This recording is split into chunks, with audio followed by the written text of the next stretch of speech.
नमस्कार, मैं शिवानी रतूड़ी आर्यव्रत टाइम्स में आपका स्वागत करती हूँ।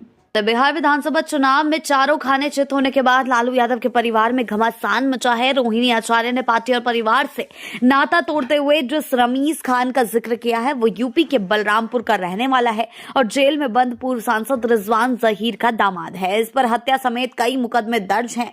रमीज आरजेडी के सोशल मीडिया और चुनाव प्रबंधन का काम देखता है और उसकी पत्नी भी विधानसभा का चुनाव लड़ चुकी है। यूपी के बलरामपुर जिले में तुलसीपुर के पूर्व चेयरमैन फिरोज पप्पू की हत्या की साजिश रचने में समाजवादी पार्टी से 2 बार सांसद रहे रिजवान जहीर, उनके दामाद रमीज और बेटी जेबा रिजवान सहित 6 लोगों की गिरफ्तारी हुई थी। पटना एयरपोर्ट पर शनिवार को पहुंची रोहिणी आचार्य ने इसे लेकर प्रतिक्रिया देते हुए कहा कि पूरा देश पूछ रहा है कि पार्टी इतनी बुरी तरह क्यों हारी। जो चाणक्य बनेगा तो उसे ही ना सवाल पूछेगा। जब कार्यकर्ता चाणक्य से सवाल कर रहा है, पूरा देश दुनिया सवाल कर रहा है कि पार्टी का ऐसा हाल क्यों हुआ। संजय यादव और रमीज का नाम लेने पर आपको घर से निकाल दिया जाता है, बेइज्जती किया जाता है और गालियां दी जाती है। इससे पहले रोहिणी आचार्य ने सोशल मीडिया प्लेटफॉर्म एक्स पर पोस्ट करते हुए लिखा, मैं राजनीति छोड़ रही हूं और अपने परिवार से नाता तोड़ रही हूं। संजय यादव और रमीज ने मुझसे यही करने को कहा था। मैं सारा दोष अपने ऊपर ले रही हूं। रोहिणी के इस फैसले ने आरजेडी में ही नहीं बल्कि पूरे बिहार की राजनीति में हलचल पैदा कर दी है।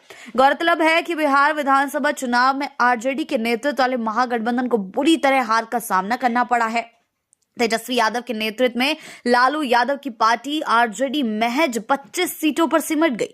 वहीं महागठबंधन की एक अन्य मुख्य पार्टी कांग्रेस महज 6 सीटों पर सिमट गई। महागठबंधन को महज 35 सीटें जबकि एनडीए को 202 सीटों पर जीत मिली है। यानी कि बुरी तरह हार का सामना भी करना पड़ा और दूसरी ओर पार्टी और परिवार भी अब पूरी तरीके से बिखर गया है। हालांकि जिस रमीज का और संजय यादव का नाम रोहिणी ने लिया है वो पहले भी कई बार चर्चा में रह चुके हैं। हालांकि रमीज का नाम अब सुर्खियों में आ रहा है। इससे पहले संजय यादव का नाम तेज प्रताप यादव द्वारा भी कई बार लिया जा चुका है और अब तेज प्रताप यादव द्वारा जब संजय यादव का नाम लिया जाता था और जब तेज प्रताप कई बार जयचंदों की बात करते थे तो ये भी कयास लगाए जाते थे कि संजय यादव ही वो जयचंद हैं जिन्होंने तेज प्रताप को घर से बाहर निकलवाने का काम किया था। और अब वही देखा जा रहा है कि किस तरीके से रमीज का नाम भी सामने आया है और अब ये कयास लगाए जा रहे हैं कि कहीं रोहिणी ने ये साफ तो नहीं कर दिया कि वैसे भी तेज प्रताप बोलते थे 4 से 5 जयचंद है, तो कहीं उन 5 जयचंदों में से कहीं उन जयचंदों का खुलासा जो तेज प्रताप करना चाह रहे थे उनमें से एक का खुलासा रोहिणी ने तो नहीं कर दिया है। कहीं रमीज ही उन जयचंदों में शामिल तो नहीं है।